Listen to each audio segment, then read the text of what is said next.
Tiem, kam ir mājās kafijas automāts, neaizmirstiet iztīrīt šīs 3 vietas. Pirmā, izņemam trauku un iztīram kārtīgi. Otrā, neaizmirstam izmazgāt šo te kārtīgi un attakaļķot un arī nomainīt filtru. Trešā, ko paši varam mājās darīt, noņemam vāciņu, pagriežam, nospiežam sērpno kobu un velkam viņu ārā. Un te iekšā sakrājās gan ūdens, gan kafija. Un tas izsās diezgan neglīti, un tas arī sabeidz daudzus kafijas aparātus.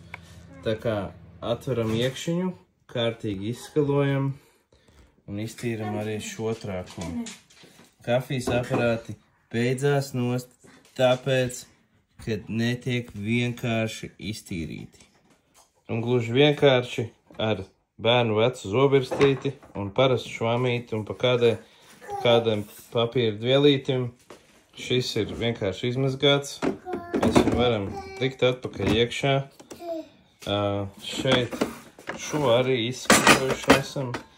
Un gluži vienkārši esam ietaupījuši sev kaudzi naudas, nepērkot jaunu, bet vienkārši izmazgājot, iztīrot šo te un neejot uz servisiem. Tā kā izvēle ir jūsu.